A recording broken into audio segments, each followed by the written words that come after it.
चलिए मैं आपके लिए गार सौर का वाक़या मज़ीद तफसील और मंजर निगारी के साथ पेश किया है। गार सौर का तफसीली वाक़या जब मक्का मुकरमा में इस्लाम की दावत फैलने लगी तो कुरैश के सरदारों को सख्त परेशानी लाहिक हुई। उन्होंने देखा कि रोज़ बरोज़ लोग मोहम्मद के करीब आ रहे हैं और उनके पैगाम से मुतासिर होकर ईमान कबूल कर रहे हैं। कुरैश को डर था कि अगर ये सिलसिला यूं नहीं चलता रहा तो उनकी सरदारी और बदपरस्ती का निज़ाम टूट जाएगा।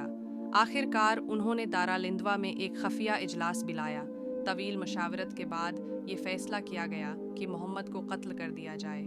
इस मकसद के लिए कुरैश के हर कबीले से एक नौजवान मुंतखब किया गया ताकि कत्ल की जिम्मेदारी किसी एक कबीले पर न आए और बनी हाशिम किसी से बदला न ले सकें। ये फ़ैसला करके वो रात को हुजूर के घर के बाहर जमा हो गए। इसी दौरान अल्लाह ताली ने अपने महबूब को जब्राइल के ज़रिए ख़बर दी कि कुफ़ार कत्ल का मंसूबा बना चुके हैं। नबी इकरम ने हज़रत अली को अपने बस्तर पर सला दिया और ख़ुद घर से निकल गए। आपने सूरत यासीन की आयात तिलावत की और कुफ़ार की आंखों पर पर्दा डाल दिया।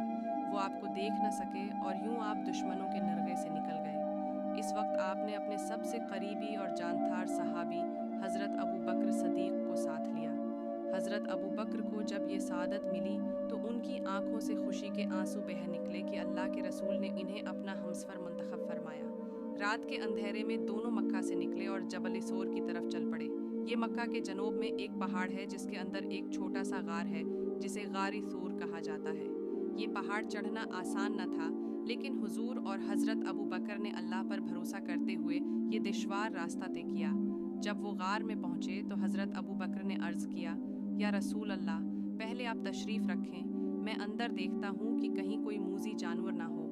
हज़रत अबू बकर ने गार के हर कोने को देखा और जहाँ सुराख नज़र आया उसे कपड़े से बंद कर दिया।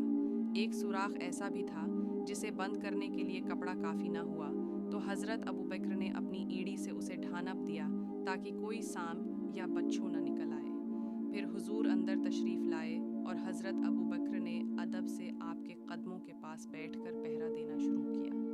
3 दिन तक दोनों इसी गार में मकीम रहे। इस दौरान हज़रत अबू बकर का बेटा हज़रत अब्दुल्ला रात को ख़बरें लेकर आता और हज़रत इस्मा खाने का इंतज़ाम करते।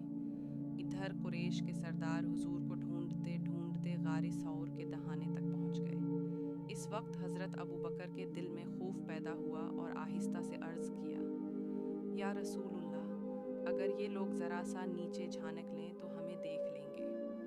नबी करीम ने पूरे यकीन और इत्मीनान के साथ फरमाया, ला तहज़न इन्नल्लाह माना, गम न करो, बेशक अल्लाह हमारे साथ है।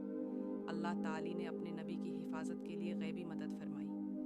एक मकड़ी ने गार के दहाने पर जाला बना दिया और एक कबूतर ने वहीं घोंसला बनाकर अंडे दे दिए। जब कुफार वहां पहुंचे और उन्होंने जाला और अंडे देखे तो कहने लगे, ये गार पुराना है, यहाँ कोई आया ही नहीं।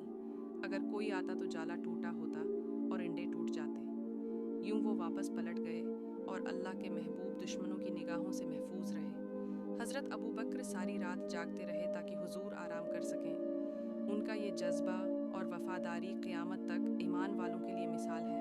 3 दिन बाद जब हालात कुछ बेहतर हुए तो दोनों वहाँ से निकले और मदीना की तरफ हिजरत का सफ़र शुरू किया। अगर आपको ये छोटी सी वीडियो पसंद आए तो मेरी चैनल को सब्सक्राइब एंड लाइक करें और शेयर करें ताकि आने वाली वीडियो आपको पता चले। शुक्रिया।